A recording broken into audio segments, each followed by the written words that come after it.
السلام علیکم ورحمۃ اللہ تعالی وبرکاتہ۔ مرکز اہل سنت جامعہ رضویہ منظر اسلام کے یوٹیوب چینل ہم سبق درس نظامی میں آپ کا خیر مقدم ہے۔ پیارے بچوں، جنہوں نے اب تک ہمارے چینل کو سبسکرائب نہیں کیا ہے وہ ضرور سبسکرائب کر لیں اور بیل آئیکن یعنی گھنٹی بھی بجا دیں تاکہ ہر ویڈیو کی نوٹیفیکیشن اطلاع اپلوڈ کرتے ہی آپ تک پہنچ جائے، اور اپنے ساتھیوں سے بھی شیئر کریں۔ شیئر کرنا نہ بھولیں تاکہ ان کو بھی فائدہ حاصل کرنے کا موقع ملے، اور بات پسند آئے تو لائک بھی کیا کریں اور اپنے قلبی تأثر کو ضرور کمنٹ کر کے بتائیں۔ بسم اللہ الرحمن الرحیم۔ باب خصال المنافق۔ خصال یہ خصلتن کی جمع ہے، اور خصلتن کا معنی ہوتا ہے عادت،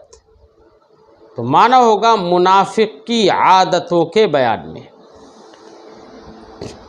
امام مسلم علیہ الرحمۃ والرضوان اس باب میں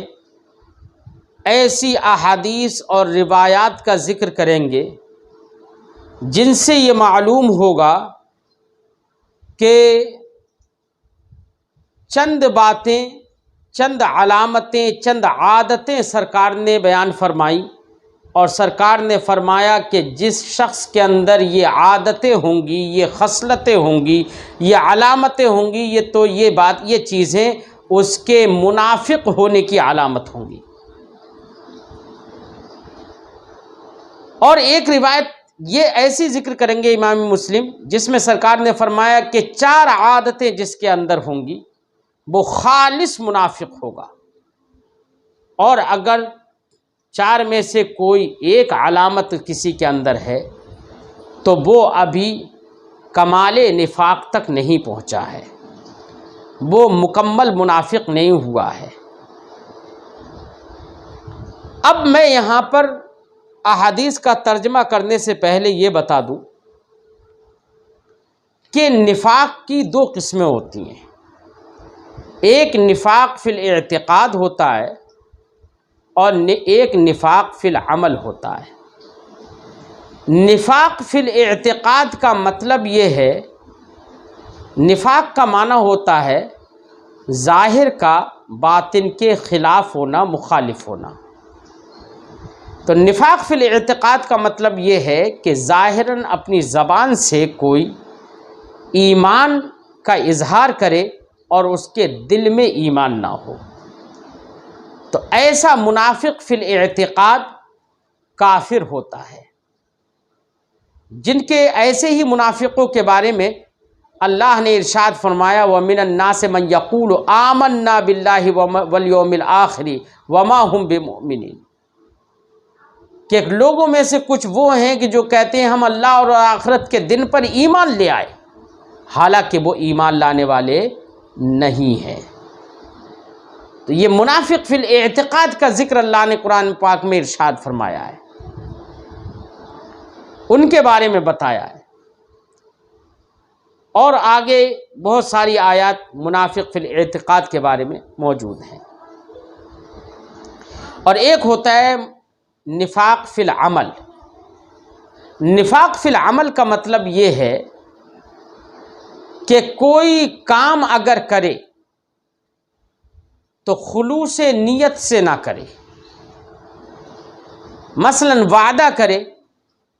تو وعدہ پورا کرنے کی نیت نہ ہو اس کی، کسی کی امانت رکھے تو امانت رکھتا تو اس لیے ہے کہ وہ اس کی واپس کرے گا، لیکن وہ امانت میں خیانت کر دے، یعنی عمل اس کے خلاف ہو۔ کسی سے بات چیت کرے تو جھوٹ بولے، یہ سب کے سب نفاق فی العمل ہے۔ اور یاد رہے کہ جو منافق فی العمل ہوتا ہے وہ کافر نہیں ہوتا ہے، ایک مسلمان بھی ہو سکتا ہے جو یہ کام کرے، تو منافق فی العمل کو کافر نہیں کہا جائے گا۔ جتنی احادیث امام مسلم نے اس باب کے تحت ذکر کی ہیں ان میں منافق فی العمل ہی مراد ہے۔ لہذا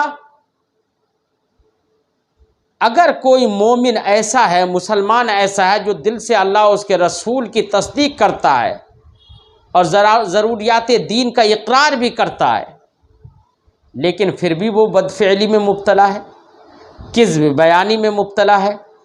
امانتوں میں خیانت کرتا ہے، وعدہ جب کرتا ہے تو وعدہ خلافی کرتا ہے،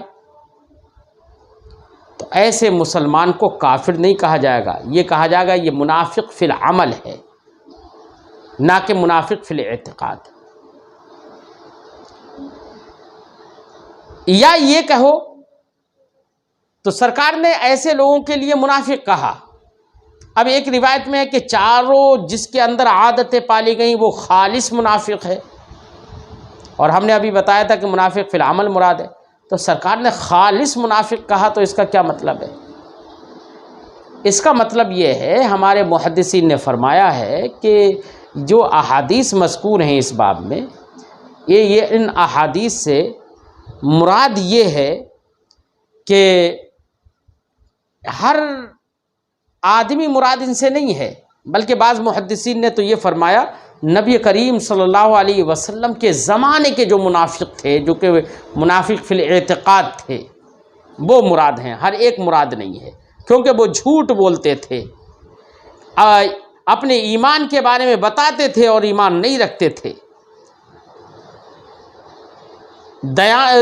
ان کے پاس امانتیں رکھی جاتی تھیں تو ان میں خیانتیں کرتے تھے۔ ایسے ہی وہ طرح طرح کی خلاف ورزیاں کرتے تھے۔ اور ایک معنی یہ بھی بتایا ہے ہمارے علماء نے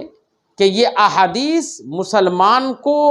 ڈرانے کے لیے ہیں، تغلیظ پر مشتمل ہیں، تہدید پر مشتمل ہیں، تحذیر پر مشتمل ہیں۔ مطلب یہ ہے کہ اگر کوئی شخص ان باتوں کا عادی ہو جاتا ہے جن کی جو باتیں سرکار نے ذکر کی ہیں، تو یا عادی ہو جانے کی بنا پر، ایسی عادتوں کا عادی ہو جانے کی بنا پر اس پر یہ اندیشہ ہے، یہ خوف ہے کہ اس کا عادی ہو جانا اس کو حقیقت نفاق تک نہ پہنچا دے، یہ معنی ہے، تشدید پر محمول ہے۔ یا وہاں پر مراد تشبیہ ہے، یعنی وہ خالص منافق ہے تو خالص منافق ہونے کا مطلب یہ ہے کہ اس نے وہ کام کیے جو کہ ایک خالص منافق کرتا ہے، ویسے کام کیے۔ اس طرح سے ہمارے ائمہ نے ان احادیث کا مطلب بیان کیا ہے۔ اچھا، یہی صرف علامتیں نہیں ہیں منافق ہونے کی، منافق فی العمل ہونے کی۔ کوئی بھی آدمی شریعت کے خلاف بات کرے وہ بھی منافق فی العمل ہوگا۔ کہ اب مسلمان ہے تو مسلمان ہونے کا مطلب یہ ہے کہ وہ نماز پڑھے، لیکن لوگوں کے سامنے کہتا ہے، ظاہر کرتا ہے کہ میں نمازی ہوں، پیچھے نماز نہیں پڑھتا، تو یہ بھی منافق فی العمل ہے۔ بہرحال نبی کریم صلی اللہ علیہ وسلم نے کسی حدیث میں 4 خصلتوں کا ذکر کیا تو کسی حدیث میں 3 خصلتوں کا ذکر کیا ہے۔ 3 خصلتوں کا جو ذکر ہے اور 4 خصلتوں کا ذکر ہے تو ان میں کوئی تناقض و منافات کی بات نہیں ہے کہ کوئی کہے کہ کسی روایت میں 4 کا ذکر ہے، کسی میں 3 کا ذکر ہے، تو اس میں تو احادیث میں باہم منافات دکھ رہی ہے۔ تو اس میں کوئی منافات کی بات نہیں ہے۔ کیوں؟ کیونکہ آپ جانتے ہیں کہ کسی ایک شے کی متعدد علامتیں ہو سکتی ہیں، تو کہیں پر سرکار نے نفاق کی 4 علامتیں بیان کی، کہیں پر سرکار نے نفاق کی 3 علامتیں ذکر کر دی، تو اس لیے احادیث کے درمیان کوئی منافات نہیں ہے۔ اچھا، 3 نشانیاں، 3 علامتیں سرکار نے بیان فرمائی منافق کی، ان میں سے ایک جھوٹ بولنا کہا کہ جب بولے تو جھوٹ بولے، کسی سے بات چیت کرے تو فسق و فجور کرے، گالیاں بکے، ایک یہ علامت بتائی، اس علامت کا تعلق قول سے ہے، اس کا مطلب قول کو سرکار نے بتایا، ایک علامت قولی بیان کی سرکار نے۔ ایسی سرکار نے علامتوں میں ایک علامت یہ ذکر کی کہ جب اس کے پاس امانتیں رکھی جائیں تو وہ خیانت کرے، اور خیانت کرنا یہ عمل سے اس کا تعلق ہے۔ تو ایک علامت سرکار نے نفاق کی علامت عملی بتائی، اور ایک سرکار نے یہ بھی بیان فرمائی ہے علامت کہ جب یعنی اس ایک علامت ایسی ذکر کی ہے جس میں سرکار دو عالم صلی اللہ علیہ وسلم نے نیت کا بیان فرمایا ہے۔ مثلا یہ فرمایا سرکار نے اذا وعد فاخلف، جب وعدہ کرے تو خلاف ورزی کرے، تو وعدہ کرے خلاف ورزی کرے تو وہ منافق کی علامت ہے۔ یہاں پر میں یہ بھی ذکر کر دوں کہ وعدہ کرے اور خلاف ورزی کرے تو وعدہ خلافی یہ اس وقت ہی بولا جائے گا جبکہ وعدہ کرنے کے وقت اس کی خلاف ورزی کی نیت ہو۔ اگر وعدہ کرنے کے وقت خلاف ورزی کی نیت نہیں ہے بلکہ وعدہ کو پورا کرنے کی نیت ہو اور پھر بعد میں کسی عارض کی بنا پر وہ وعدہ پورا نہیں کر سکا تو اس کو وعدہ خلافی نہیں کہتے ہیں۔ تو یہ چند باتیں حدیث پاک سے معلوم ہوں گی۔ تو یہ جو ہم نے آخر میں علامت بیان کی اس کا تعلق نیت سے ہے۔ تو ہمارے محدثین نے یہ فرمایا ہے کہ سرکار نے جو 3 علامتیں ذکر کی ہیں وہ تینوں علامتیں ایسی ہیں کہ جس کا تعلق کسی کا تعلق نیت سے ہے، کسی کا تعلق قول سے ہے، کسی کا تعلق فعل سے ہے، اور نفاق انہی 3 طریقوں سے ہوتا ہے۔ تو سرکار کی یہ حدیث جو ہے وہ نفاق کی تمام تر صورتوں کو جامع ہے۔ اب حدیث پاک کا ترجمہ کرتے ہیں، لیکن ترجمہ کرنے سے پہلے ایک بات اور ذکر کر دیتا ہوں۔ یہاں پر جو حدیث پاک مذکور ہے وہ نفاق سے متعلق ہے کہ سرکار نے فرمایا جس کے اندر 4 خصلتیں ہوں گی، 3 خصلتیں ہوں گی تو وہ منافق، خالص منافق ہوگا۔ اور ہم نے بتایا کہ نفاق سے مراد نفاق فی العمل ہے، اور نفاق فی الاعتقاد اس سے مراد نہیں ہو۔ اور اگر نفاق فی الاعتقاد بھی اگر مراد لیا جائے تو یہ نبی کریم صلی اللہ علیہ وسلم کے زمانے کے منافقوں کے بارے میں، کیونکہ اعتقاد یہ تصدیق کا نام ہے، ایمان تصدیق کا نام ہے۔ صرف خلاف ورزی کرنا، عمل خراب کرنا، بدعملی کرنا، یہ ہم بار بار بتا چکے ہیں کہ یہ ایمان سے خارج نہیں کرتا ہے۔ گناہ کبیرہ ایمان سے خارج نہیں کرتا ہے۔ اس لیے منافق فی العمل اگر ہے تو وہ منافق فی العمل جو ہے وہ مومن رہے گا، ایمان سے خارج نہیں ہوگا۔ تو یہاں پر حدیث پاک سے یہ معلوم ہوا کہ منافق فی العمل جو ہے وہ ایمان پر رہے گا، مومن ہی رہے گا۔ اور اگر منافق فی الاعتقاد مراد لیا جائے تو ایسی صورت میں وہ منافقین مراد ہوں گے جو سرکار کے زمانے کے ہیں، کیونکہ ہم کسی کے ایمان اور کسی کے تکذیب پر ہم مطلع نہیں ہو سکتے۔ نبی کریم صلی اللہ علیہ وسلم کو دلوں کا حال معلوم تھا، تصدیق اور علم اور وہ یقین و ایمان اور تکذیب و کفر، سرکار اس پر مطلع تھے کہ اس کے دل میں کیا ہے۔ اس لیے تو سرکار جانتے تھے لیکن ہم نہیں جان سکتے۔ خلاصہ گفتگو یہ ہے کہ جمہور علماء محدثین کے نزدیک ان احادیث میں نفاق فی العمل مراد ہے، اور نفاق فی العمل انسان کو ایمان سے خارج نہیں کرتا ہے۔ لہذا اب کسی کو یہ حق بھی نہیں پہنچتا ہے کہ وہ صلح کلیت کو نفاق پر قیاس کرے، کیونکہ صلح کلیت کا مطلب ہوتا ہے تمام مذاہب باطلہ کو بھی صحیح سمجھنا، حق سمجھ لینا، یعنی مذہب حق کے ساتھ ساتھ مذہب باطل کو بھی صحیح سمجھ لینا، صحیح جاننا، ان کو بھی صحیح قرار دینا، یہ ہوتی ہے صلح کلیت۔ اور تمام مذاہب کو صحیح ٹھہرانا یہ اس کا تعلق عمل سے نہیں ہے، اس کا تعلق اعتقاد سے ہے، اس کا تعلق ایمان سے ہے، اس کا تعلق تکذیب سے ہے کہ تمام مذاہب کو صحیح مان رہا ہے جبکہ دین اسلام نے دیگر مذاہب کو منسوخ کر دیا، یا دین حق میں جو باتیں نبی کریم نے بیان کی ہیں ان باتوں کو بھی حق مانتا ہے، اور ساتھ ہی ساتھ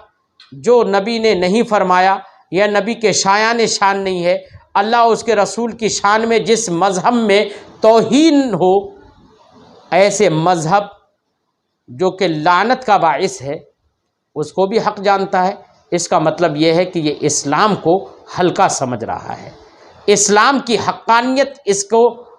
اس پر ابھی آیا ہے، لیکن حق اسلام کو حق نہیں سمجھ رہا ہے، دوسرے مذاہب کی طرح اسلام کو سمجھ رہا ہے۔ اس لیے صلح کلیت کا تعلق صرف اور صرف کفر سے ہے، صلح کلی کافر ہوتا ہے۔ لہذا صلح کلی وہ ہے جو تمام مذاہب کو یکساں سمجھے، ایک سا سمجھے، صحیح سمجھے، وہ صلح کلی ہے۔ تو صلح کلیت کا تعلق اعتقاد سے ہے۔ اب اس دیگر تمام مذاہب سے راضی ہونا، دیگر تمام فرق باطلہ کو صحیح سمجھنا، یہ جب صلح کلیت ہے، اب اس میں تھوڑا سا عموم کیا جا سکتا ہے کہ چاہے اپنے زبان سے صراحتاً کوئی دوسرے مذہب کو صحیح سمجھے، حق سمجھے، یا ایسا کوئی کام کرے جس سے مذہب اسلام کیا ہلکا پن سمجھ میں آیا، دوسرے مذہبوں کی باطل مذہبوں کی صحت سمجھ میں آئے، یا لوگوں کی نظروں میں دوسرے باطل مذہبوں کے باطل ہونا ہلکا ہو جائے، تو ایسا عمل یہ علامت ہوگا تکذیب کی، نہ کہ خود یہ کفر نہیں ہوگا، تکذیب نہیں ہوگی، تکذیب کی یہ علامت ہوگی، اور جب تکذیب کی علامت ہے تو اس کا حکم بھی تکذیب جیسا ہوگا۔ تو گویا کہ یہ عملاً اس کو عمل صلح کلی عملی کہیں گے، لیکن چونکہ اس کا عمل اعتقاد پر دلیل ہے اس لیے یہ بھی کافر ہوگا۔ تو ہر صلح کلی کافر ہوتا ہے، اور ایسا عمل کرنا جس سے لوگوں کی نظروں میں دوسرے مذہبوں کی باطل ہونا ہلکا ہو جائے یا اسلام کی حقانیت ہلکی ہو جائے، ایسا عمل بھی کفر ہوگا۔ اور اب صلح کلی عملی بھی جس کو عمل کہیں، پہلی بات تو ہم کہیں گے کہ صلح کلیت کا تعلق اعتقاد سے ہے، اس کو نفاق پر قیاس ہی نہیں کرنا چاہیے۔ کچھ لوگوں نے نفاق پر قیاس کر کے انہوں نے کہہ دیا کہ جیسے کہ نفاق کی دو قسمیں ہیں، نفاق فی الاعتقاد، نفاق فی العمل، ایسے ہی صلح کلیت کی بھی دو قسمیں ہیں، ایک صلح کلیت اعتقادی اور ایک صلح کلیت عملی۔ ان کا یہ ایک تو قیاس کرنا ہی صحیح نہیں ہے، اور دوسری بات یہ ہے کہ صلح کلی عملی جن لوگوں کو کہا جاتا ہے تو وہ ہر فعل کی بنا پر نہیں کہا جاتا کہ کوئی بھی غلط کام کر لیا تو بس صلح کلی عملی ہو گیا۔ ایک مولانا صاحب تو میرے پاس فون کر کے کہہ رہے تھے کہ فلاں صاحب تصویر کھنچاتے ہیں اس لیے وہ صلح کلی ہے۔ نہیں، عمل صلح کلی سے مراد وہ عمل ہے وہ خاص عمل ہے جو خاص عمل دوسرے مذہب کے باطل ہونے کو ہلکا کر دے یا اسلام کے حقانیت کو جو کم کر دے، لوگوں کی نظروں میں اسلام کی حقانیت کم ہو جائے یا دوسرے باطل مذہبوں کے بطلان ہلکا ہو جائے، وہ خاص عمل مراد ہے، نہ کہ ہر عمل سے کوئی صلح کلی عملی ہو گیا، اور وہ خاص عمل تکذیب کی علامت ہے۔ اس لیے کچھ لوگوں نے اس زمانے میں صلح کلیت کی دو قسمیں کر کے صلح کلی عملی کہہ کر، اور اس کا مطلب تو صحیح نہیں سمجھا کہ صلح کلی عملی کا کیا مطلب ہے، اور اس سے ہر ایک پر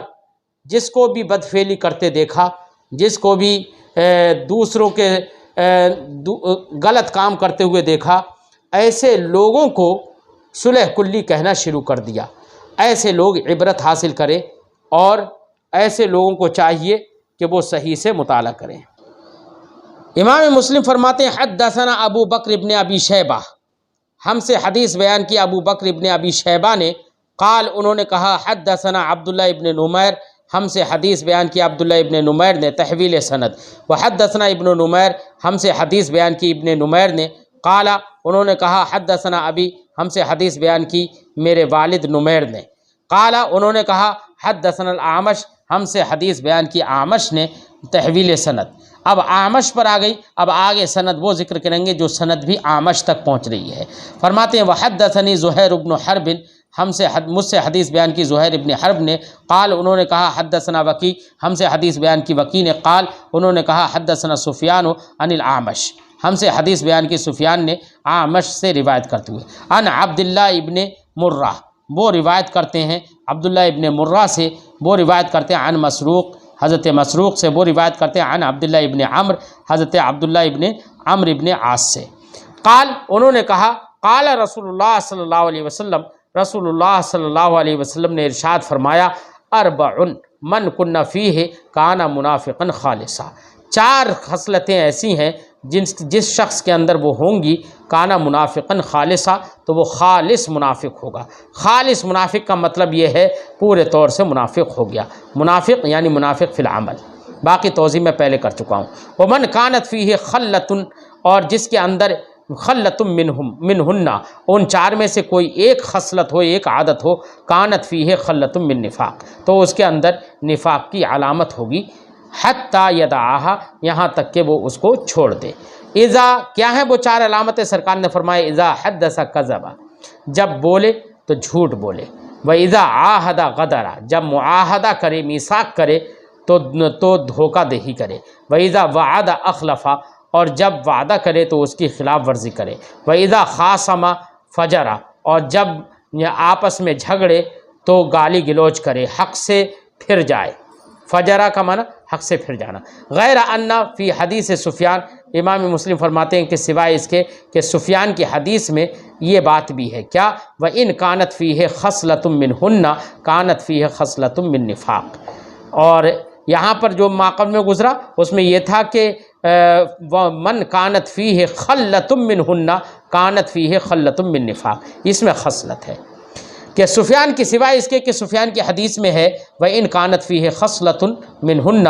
اگر ان 4 خصلتوں میں سے ایک خصلت کسی میں ہے، كَانَتْ فِيهِ خَصْلَةٌ مِّنَ النِّفَاق، تو اس میں نفاق کی خصلت ہوگی۔ حدثنا یحییٰ بن ایوب، ہم سے حدیث بیان کی یحییٰ ابن ایوب نے اور قتیبہ ابن سعید نے، واللفظ لیحییٰ، اور یحییٰ کے لفظ ہیں، انہوں نے کہا قالا، ان دونوں نے کہا حدثنا اسماعیل بن جعفر، ہم سے حدیث بیان کی اسماعیل ابن جعفر نے، قالا انہوں نے کہا اخبرنی ابو سہیل، مجھے خبر دی ابو سہیل نافع ابن مالک ابن ابی عامر نے، وہ روایت کرتے ہیں عن ابی، اپنے والد عامر سے وہ روایت کرتے ہیں، بلکہ وہ ابو سہیل نافع روایت کرتے ہیں اپنے والد مالک سے، وہ روایت کرتے ہیں عن ابی ہریرہ، حضرت ابو ہریرہ سے، انہوں نے کہا ان رسول اللہ صلی اللہ علیہ وسلم قال، سرکار نے ارشاد فرمایا آیت المنافق ثلاث، منافق کی نشانیاں، علامتیں 3 ہیں، اذا حدث کذب، جب بات کرے تو جھوٹ بولے، واذا وعد اخلف، جب وعدہ کرے تو خلاف ورزی کرے، واذا اؤتمن خان، اور جب اس کے پاس امانت رکھی جائے تو خیانت کرے۔ حدثنا ابو بکر بن اسحاق، ہم سے حدیث بیان کی ابو بکر ابن اسحاق نے، قال انہوں نے کہا اخبرنا ابن ابی مریم، ہمیں خبر دی ابن ابی مریم نے، قال انہوں نے کہا اخبرنا محمد ابن جعفر، ہمیں خبر دی محمد ابن جعفر نے، قال انہوں نے کہا اخبرنی العلاء ابن عبد الرحمن، مجھے خبر دی علاء ابن عبد الرحمن ابن یعقوب نے، جو کہ حرقہ کے آزاد کردہ غلام ہیں، وہ روایت کرتے ہیں عن ابی، اپنے والد سے، عن ابی ہریرہ، وہ روایت کرتے ہیں حضرت ابو ہریرہ سے، قال انہوں نے فرمایا قال رسول اللہ صلی اللہ علیہ وسلم، رسول اللہ صلی اللہ علیہ وسلم نے ارشاد فرمایا من علامات المنافق ثلاث، منافق کی علامتوں میں سے 3 ہیں، اذا حدث کذب، جب بولے تو جھوٹ بولے، واذا وعد اخلف، اور جب وعدہ کرے تو خلاف ورزی کرے، واذا اؤتمن خان، اور جب امانت اس کے پاس رکھی جائے تو خیانت کرے۔ حدثناہ عقبۃ بن مکرم العمی، ہم سے اس حدیث کو بیان کیا عقبہ ابن مکرم عمی نے، قال انہوں نے کہا حدثنا یحییٰ بن محمد ابن قیس، ہم سے حدیث بیان کی یحییٰ ابن محمد ابن قیس ابو زکریا نے، قال انہوں نے کہا سمعت العلاء بن عبد الرحمن، میں نے سنا علاء ابن عبد الرحمن کو، یحدث بہذا، وہ بہذا الاسناد، کہ وہ اسی اسناد سے حدیث کو بیان کرتے ہیں۔ وقال آیت المنافق، اور انہوں نے اس میں یہ کہا ہے کہ منافق کی نشانی ثلاث، 3 ہے نا۔ تو ما قبل کی سند میں یہ تھا کہ سرکار نے فرمایا تھا من علامات المنافق ثلاث، وہاں علامات ہے، اور ان کی روایت میں یہ ہے کہ آیت المنافق ثلاث وَإِن صَامَ،